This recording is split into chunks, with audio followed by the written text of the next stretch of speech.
सत्य वचन, अमर वचन, जीवित वचन, दिव्य वचन, सत्य वचन, अमर वचन, जीवित वचन। साई दा बामा बनी दा बामा बगरे रे सा रे सा रे सा रे सा। दिव्य वचन, सत्य वचन, अमर वचन, जीवित वचन, दिव्य वचन, दिव्य वचन।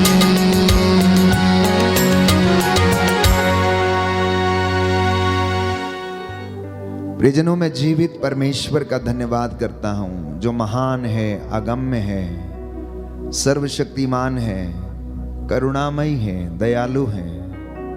नित्य प्रतिदिन जिसकी करुणा हम पर छाई रहती है, उसका सानिध्य हमें घेरे रहता है। इसी की बदौलत प्यारे भाई, प्यारी बहन, हम प्रभु की कृपा में बढ़ते रहते हैं और वो हमें अपने पंखों की छाया में सुरक्षित रखता है।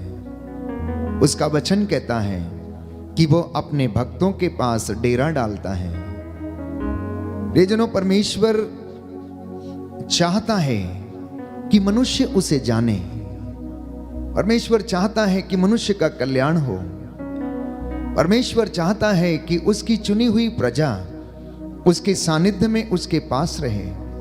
जिस तरह से एक माँ और बाप हमेशा ये सोचते हैं कि उनके बच्चे बुढ़ापे में भी उनके साथ रहें, जैसे वो बचपन में उनके साथ खेला करते थे, वैसे ही पिता परमेश्वर भी यही चाहता है, जिसने हमारे लिए योजनाएं बनाई हैं कि उसकी संतान उसे प्यार करे, उसके रहस्यों को जानने के लिए वो तत्पर रहे, उसके वचनों को समझने के लिए वो उसके पास रहे, वो उसकी बातों को सुने, उसकी योजनाओं को समझे। और परमेश्वर अपनी गूढ़ योजनाओं को मनुष्यों पर व्यक्त करें। जब हम सृष्टि को देखते हैं, इन सुंदर पेड़ पौधों को जब हम देखते हैं, नदी, पहाड़, पर्वत, ग्लेशियर्स, बर्फ से ढके हुए पहाड़, जब उनके ऊपर सूरज की किरणें पड़ती हैं तो ये बर्फीले पहाड़ इतने सुनहरे लगते हैं, ऐसा लगता है मानो कि सोने की चादर ओढ़े हुए वो पर्वत वहां पर बसे हुए हैं। प्रियजनों, मनुष्य के लिए निहायत ही जरूरी है कि वो उस परम पिता के दर्शनों के लिए लालायित रहे।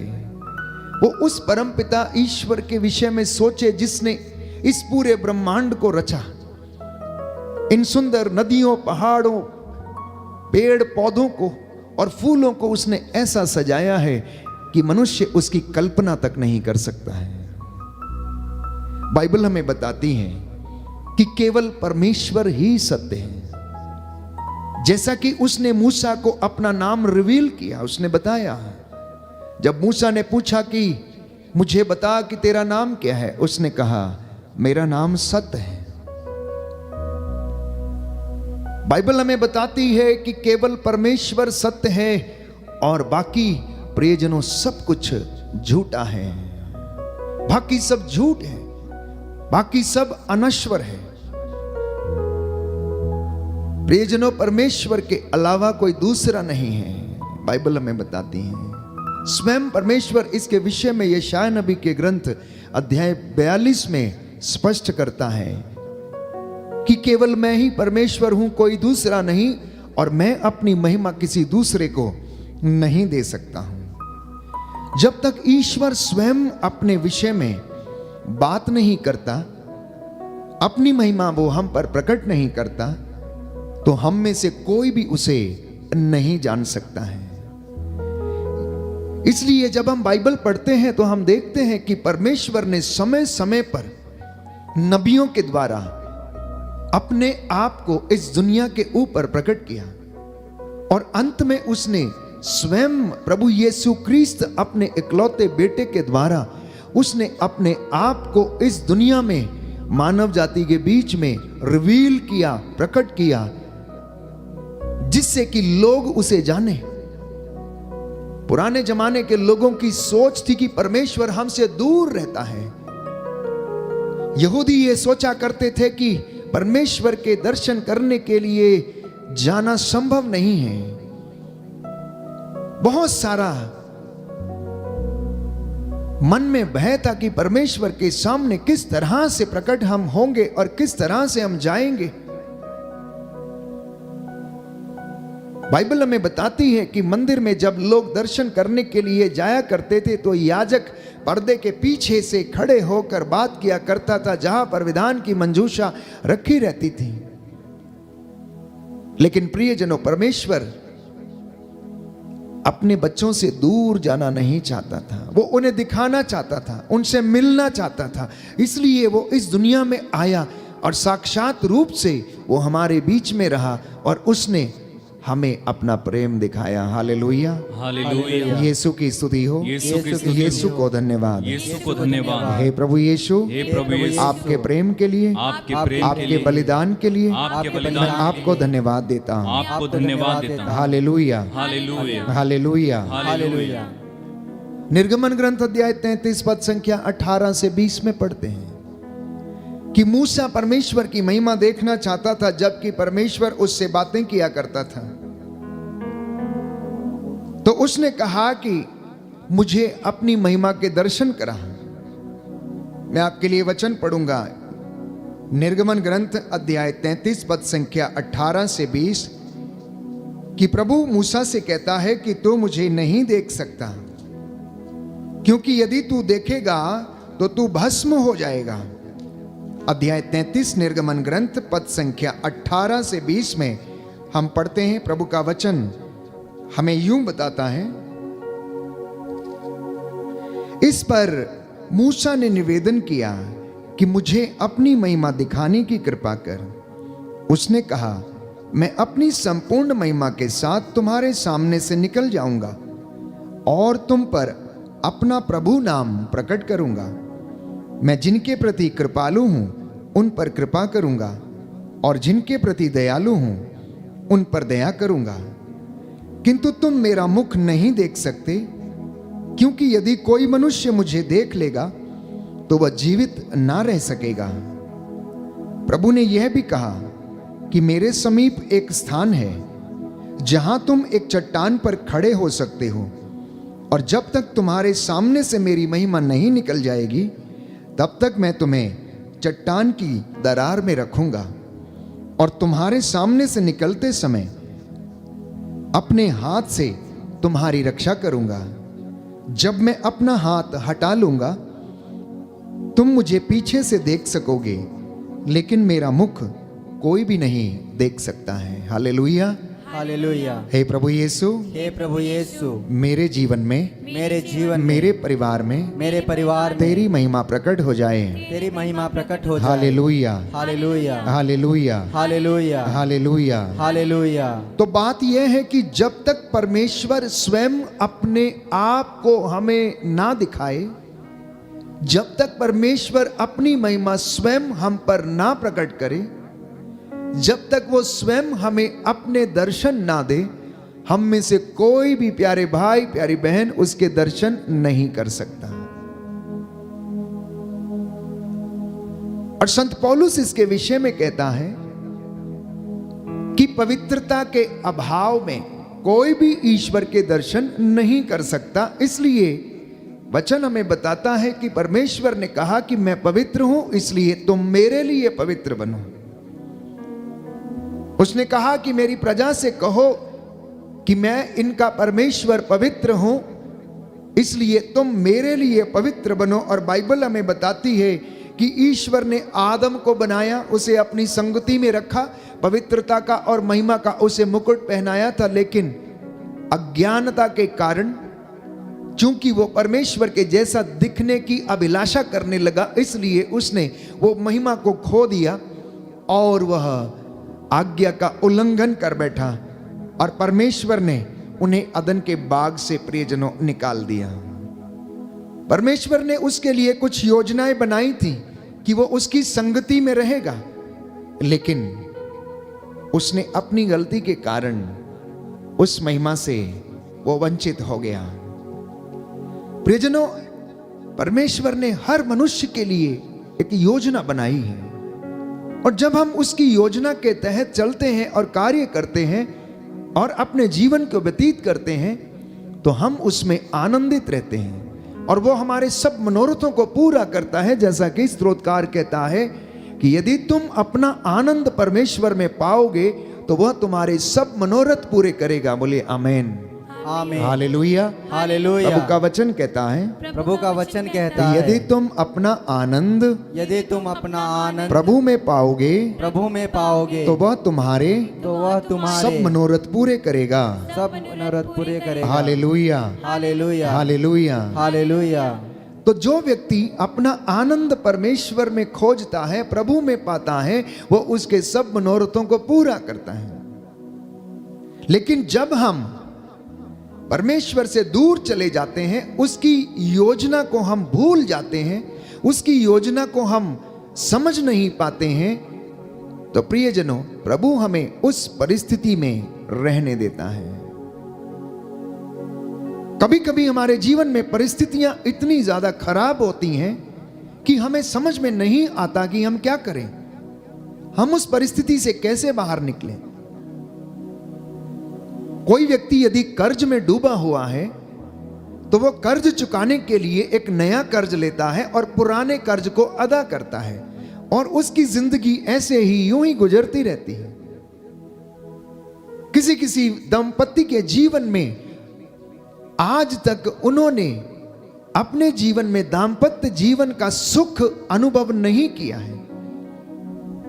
कई बार कई दंपति आते हैं, पत्नी आती है और कहती है कि फादर जी, मैंने आज तक अपने वैवाहिक जीवन का सुख अनुभव नहीं किया है। पूछते हैं क्यों? क्योंकि जब से मैं उस घर में शादी होके गई हूं, तब से कोई ना कोई अड़चन, कोई ना कोई बाधा मेरे जीवन में लगी हुई है। चाहे वो बीमारी हो, चाहे वो कर्ज हो, चाहे रिश्तों में खटास हो, आज तक ऐसी परिस्थिति नहीं आई कि जब हम परमेश्वर में या फिर व्यक्तिगत रूप से हम आनंदित रह सकें, हम सुखी जीवन व्यतीत कर सकें। और इंसान इन परिस्थितियों में होकर गुजरता रहता है। हो सकता है वो हमारी किसी कमजोरी की वजह से रहा हो सकता है कि हमने वचन को ना समझा हो सकता है परमेश्वर के रहस्यों को समझने का हमने प्रयास ना किया हो, या फिर हो सकता है परमेश्वर के वचन से हम दूर चले गए हों, जिस तरह से आदम और हवा दूर चले गए थे। एक दूसरा उदाहरण नबी योनस के ग्रंथ में हम पढ़ते हैं कि नबी योनस को परमेश्वर ने कहा कि निनवे शहर जाओ और निनवे के शहर के लोगों से कहो कि प्रायश्चित करें, क्योंकि आज से 40 दिन के बाद निनवे शहर को मिटा दिया जाएगा, उसका सत्यानाश हो जाएगा, सर्वनाश हो जाएगा, वो समाप्त कर दिया जाएगा, क्योंकि वहां पर पाप बहुत ज्यादा अधिक बढ़ गया था। लेकिन योनस वहां पर जाना नहीं चाहता था। वो प्रभु का चुना हुआ सेवक था, लेकिन उसने निनवे जाने से इनकार कर दिया और उसने उल्टी दिशा का जहाज जो तार्शिश जा रहा था उसका टिकट ले लिया और उसमें सवार हो गया और वो उल्टी दिशा में चला गया। परमेश्वर से भागने लगा, परमेश्वर की आज्ञा का उल्लंघन किया, और जब वो समुद्र में जा रहा था तो प्रियजनों, अचानक वहां पर तूफान आता है, जहाज डगमगाने लगता है, लहरें उसे छिन्न भिन्न करने लगती हैं और जहाज को चलाने वाले जल्दी जल्दी सारा सामान उठाकर समुद्र में फेंकने लगते हैं। लेकिन योनस प्रियजनों आराम से सो रहा था। और हम जानते हैं कि पुराने जमाने में यह जानने के लिए कि किसकी वजह से यह समस्या आई है, लोग चिट्ठी डाला करते थे और देखा करते थे कि कौन इसका कारण है, कौन इसका किसकी वजह से ये ऐसा हुआ है। और उन्होंने चिट्ठी डाली और देखी कि चिट्ठी योनस के नाम निकली है। और वचन में बताता है कि उन्होंने पूछा कि आखिर ऐसा क्यों, तुमने ऐसा कौन सा काम किया है। और योनस ने कहा कि मैं परमेश्वर से दूर भाग रहा हूं, मैंने परमेश्वर की आज्ञा का उल्लंघन किया है, इसलिए तुम ऐसा करो कि मुझे उठाकर इस समुद्र में फेंक दो और ये समुद्र शांत हो जाएगा। इतना ही नहीं, बाइबल हमें बताती है कि परमेश्वर एक मच्छ को आदेश देता है। इंग्लिश की बाइबल में लिखा है, एक मछली को परमेश्वर ने अपॉइंट किया, जिम्मेदारी दी। क्या करने के लिए? प्रियजनों, योनस को निगलने के लिए। योनस को निगलने के लिए एक मच्छ को उन्होंने जिम्मेदारी दी और एक बड़ी मछली आकर उसे निगल गई। योनस 3 दिन और 3 रात मच्छ के पेट में रहा, उस बदबू में रहा, उस बदबू में रहा, उस गंदगी में रहा जहां पर ना तो ऑक्सीजन पर्याप्त था प्रियजनों, और वो मछली के पेट में, मच्छ के पेट में जहां पर गंदी सड़ेहान और बदबू आती है, उस जगह पर रहा, जब तक कि उसने परमेश्वर से अपने मन परिवर्तन के विषय में वादा नहीं कर लिया, प्रार्थना नहीं कर ली, और जब तक कि परमेश्वर ने उसके मन परिवर्तन को नहीं देखा, तब तक परमेश्वर ने मच्छ को आदेश नहीं दिया।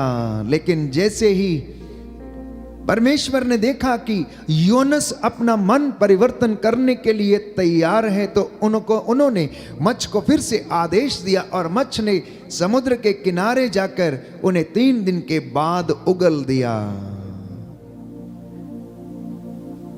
मैं आपको क्यों बाइबल का यह किस्सा सुना रहा हूं? इसलिए ताकि इससे हमें एक सीख मिलती है,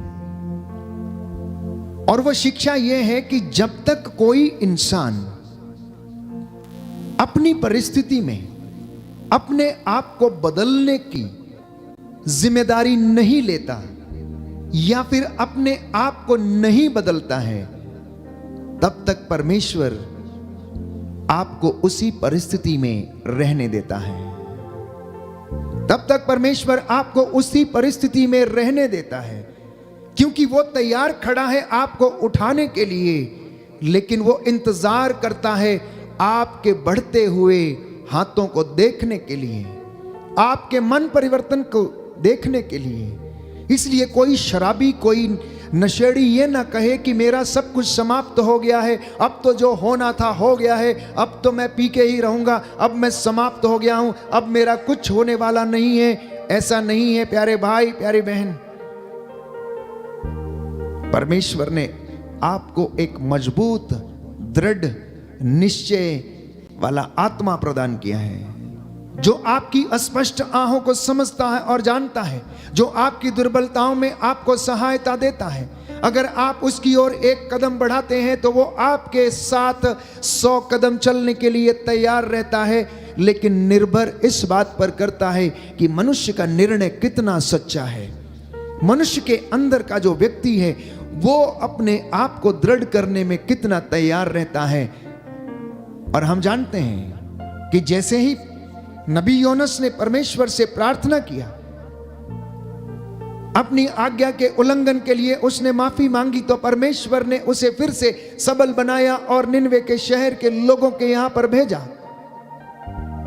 उन्होंने उनको वचन सुनाया और निनवे शहर के लोगों ने प्रायश्चित किया और परमेश्वर ने उन्हें क्षमा कर दिया। Hallelujah, hallelujah. यीशु की स्तुति हो, यीशु की स्तुति हो, यीशु को धन्यवाद, यीशु को धन्यवाद। हे प्रभु यीशु, हे प्रभु यीशु, मेरे जीवन में, मेरे जीवन में, मेरे परिवार में, मेरे परिवार में मुझे दृढ़ निश्चय करने की, मुझे दृढ़ निश्चय करने कृपा की प्रदान कीजिए। कृपा प्रदान कीजिए। Hallelujah, hallelujah, hallelujah, hallelujah. हे प्रभु यीशु, हे प्रभु यीशु, मैं अपने जीवन में, मैं अपने जीवन अपने में, परिवार में अपने परिवार में आपकी कृपा को, आपकी कृपा को अनुभव कर सकूं। अनुभव कर सकूं। Hallelujah, hallelujah, hallelujah, hallelujah, hallelujah. Hallelujah. तो इंसान जब तक अपनी कमजोरियों के बंधनों में बंधा रहता है और उनसे निकलने का प्रयास नहीं करता है, तब तक वो उसी परिस्थिति में रहता है। हमें प्रयास करने की आवश्यकता है, हमें बंधनों से आजाद होने की आवश्यकता है। हर एक व्यक्ति को अपनी मुक्ति का प्रयास करने की आवश्यकता है। और संत पौलुस इस बात को स्पष्ट करता है, डरते कांपते हुए अपनी मुक्ति के लिए आप प्रयासरत रहें। आप अनुग्रह के सिंहासन के पास आए जिससे कि आपको दया मिल जाए और आप प्रभु के सामने खड़े होने के लायक बन जाएं। एक व्यक्ति पेड़ पर बैठा हुआ था। जिस डाल पर वो बैठा था उसी को वो काटे जा रहा था। प्यारे भाइयों और बहनों, अक्सर इंसान भी ऐसा ही करता है, अपने जीवन को इसी तरह से नष्ट करता है। वो अपनी बहुत सारी सुंदर जिंदगी को वो उसी तरह से नष्ट करने लगता है। अगर वो नशे का सेवन करता है या फिर ड्रग्स का सेवन करता है या किसी ऐसी बुरी आदत का शिकार हो जाता है जिसकी वजह से वो उसकी जिंदगी की वो सुंदर डाली वो काटता रहता है, कटती रहती है और एक दिन वो उसी पर सवार होता है और वो नीचे गिर जाता है, उसका जीवन समाप्त हो जाता है। मकड़ी भी ऐसा ही करती है प्रियजनों। मकड़ी जाल बनाती है, लेकिन याद कीजिए कि मकड़ी को कोई दूसरा नहीं मारता, वो उसी में स्वयं फंस जाती है और उसी में मरी हुई आपको नजर आती है। इंसान का जीवन भी ऐसे ही है। वो अपनी परिस्थितियां कभी कभी अपने लिए यूं ही बुन लेता है और उनसे बाहर नहीं निकल पाता है, और जब तक वो निकलने की कोशिश करता है तब तक बहुत देर हो चुकी होती है। लेकिन परमेश्वर चाहता है कि आप उसकी सहायता से बाहर आ सकते हैं, क्योंकि उसने हमें आशामयी जीवन प्रदान किया है। मसीहों के लिए उसने आशामय भविष्य की योजनाएं बनाई हैं। इसलिए कभी भी अपने आप से ये नहीं कहना कि हाय मैं खत्म हो गया, हाय मैं नष्ट हो गया, हाय मेरा सब कुछ लुट गया, हाय मैं मर गया, अब तो मेरे लिए आत्महत्या करना ही अच्छा है, अब मेरे ऊपर कर्ज है। जिंदगी से भागना नहीं, परिस्थितियों से भागना नहीं प्रियजनों, बल्कि चुनौतियों का सामना करना, परिस्थितियों का सामना करना। क्योंकि जितना आप परिस्थितियों से भागेंगे, जितना आप समस्याओं से भागेंगे, उतना आपको ये भगाएंगी और आप भागते भागते भागते भागते थक जाएंगे और एक दिन थक के गिर जाएंगे और दोबारा उठने के लायक नहीं रहेंगे। लेकिन परमेश्वर का वचन हमें हिम्मत देता है, हमें सांत्वना देता है। हाल ही में हमने पुनरुत्थान का पर्व मनाया है। पुनरुत्थान के समय प्यारे भाइयों और बहनों, चेलों की यही हालत थी। यहूदियों ने सोचा, शास्त्रियों ने सोचा, महायाजकों ने सोचा कि उन्होंने यीशु को सूली पर चढ़ा दिया है और अब सब कुछ समाप्त हो गया है। अब यीशु नाम का कोई व्यक्ति रहा नहीं, इसलिए अभी कोई जरूरत नहीं है डरने की, क्योंकि उन्होंने तो उसे मार कर दफना दिया है और सोचा कि सब कुछ समाप्त हो गया है। चेलों ने क्या सोचा?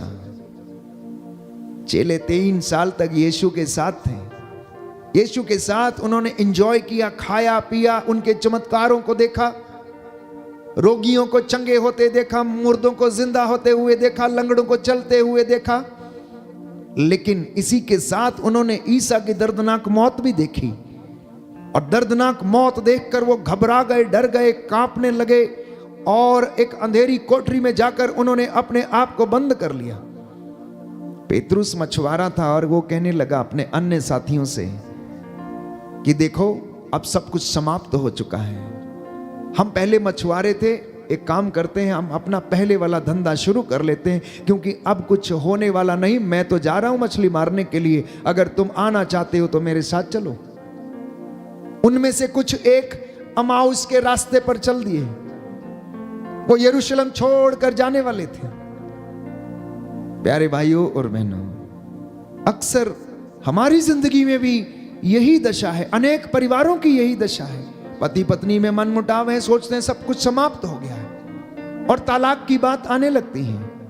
कर्जा हो गया है, इसलिए आत्महत्या करने की बात सोचने लगते हैं कि किस तरह से यह कर्जा अदा किया जाएगा। जब हम परिस्थितियों से भागते हैं तो ये परिस्थितियां हमें और ज्यादा भगाती हैं। लेकिन प्रियजनों, इन सारी परिस्थितियों का डटकर सामना करना इसी के विपरीत एक दूसरा उदाहरण मैं आपको देना चाहूंगा। अय्यूब के ग्रंथ में हम पढ़ते हैं कि अय्यूब ने इन सारी परिस्थितियों का सामना किया। जब परिस्थितियां उसके विपरीत थी, उसके बच्चे दब के मर गए, उसकी सारी संपत्ति, उसके जानवर सब कुछ लुट गए, सब कुछ समाप्त हो गया।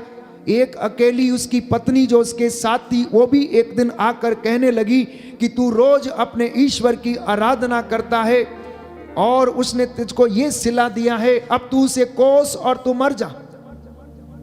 जानते हैं बाइबल क्या कहती है? बाइबल कहती है कि अय्यूब ने फिर भी अपनी जीवा से, अपनी जीभ से परमेश्वर के खिलाफ एक शब्द भी बुरा नहीं कहा। उसने यही कहा, परमेश्वर ने दिया था, उसने ले लिया। मैं नंगा माता के गर्भ से आया था और नंगा ही वापस जाऊंगा। प्रभु ने दिया था, प्रभु ने ले लिया। यदि उसने मुझे सुख दिया और मैंने ग्रहण किया है, और अब वो अगर मुझे दुख दे रहा है तो मैं उसे ग्रहण ना क्यों ना करूं। उसने, प्यारे भाइयों और बहनों, परमेश्वर की योजना को स्वीकार किया और परमेश्वर ने उसके लिए महान योजनाएं बनाई थी। प्रभु का वचन हमें बताता है कि परमेश्वर ने कहा कि मैंने तुम्हारा परिष्कार आग की भट्टी में नहीं किया है, मैंने तुम्हारा परिष्कार कहां पर किया? दुख की भट्टी में किया। संत पौलुस कहता है, जो दुख हम भोग रहे हैं, जिन विषम परिस्थितियों से होकर हम अब गुजरते हैं, वो आने वाली महिमा की तुलना में कुछ भी नहीं है। Hallelujah, hallelujah, hallelujah, hallelujah. Yeshu की स्तुति हो, यीशु की स्तुति यीशु हो। को धन्यवाद, यीशु को धन्यवाद। यीशु की आराधना हो, यीशु की आराधना यीशु की महिमा हो, यीशु की महिमा यीशु को धन्यवाद। यीशु को धन्यवाद। हे प्रभु यीशु, हे प्रभु यीशु, मेरे जीवन में मेरे जीवन में कष्ट और परेशानियां कष्ट और परेशानियां जब आ जाते हैं, जब आ जाते हैं, मेरा सहारा बन जाइए। मेरा सहारा बन जाइए। Hallelujah, hallelujah. हे प्रभु यीशु, हे प्रभु मैं यीशु, अपने दुखों में, मैं अपने दुखों अपने में, कष्टों में, अपने कष्टों में आपको सदा याद करता जाऊं। सदा याद करता जाऊं। Hallelujah, hallelujah, hallelujah, hallelujah, hallelujah. Hallelujah. तो इसलिए आज के दिन में प्रभु हमसे चाहता है कि हम अपनी उम्मीद को कायम रखें, क्योंकि मसीहों को प्रभु ने आशामय भविष्य की योजनाएं दी और उन्हें आशामय जीवन के लिए बुलाया। और क्या किया जाए? क्योंकि विधर्मी अत्याचारी, तुम अपनी दुष्टता की डींग तुम क्यों मारते हो? कपटी, तुम्हारी जीभ तेज उस तरह के जैसी है, कपटी जीवा, हर विनाशकारी बात तुम्हें प्रिय है, इसलिए अपनी इस जीभ को इस प्रकार की विनाशकारी बातें ना बोलने दें, अब शब्द ना बोलने दें। हमारी ये जीभ प्रभु की महिमा के लिए इस्तेमाल हो, हमारी ये जीभ प्रभु के वचन बोलने के लिए इस्तेमाल हो, हमारी ये जीभ प्रभु के लिए, प्रभु के वचनों के द्वारा लोगों के लिए आशीष का कारण बन जाए। प्यारे भाई, प्यारी बहन, आज का वचन ये हमें संदेश देता है और प्रभु हमारी बाट जो रहा है, वो हमारा रास्ता देख रहा है कि हम उसकी आज्ञा को माने, उसकी योजनाओं को अपने जीवन में हम समझें और प्रभु की आशीष को हम ग्रहण करें। आइए हम प्रार्थना करें। परमेश्वर की आत्मा हम पर इस वक्त छाई हुई है, वो हमें अपने अधिकार में ले और हमें चंगाई प्रदान करें।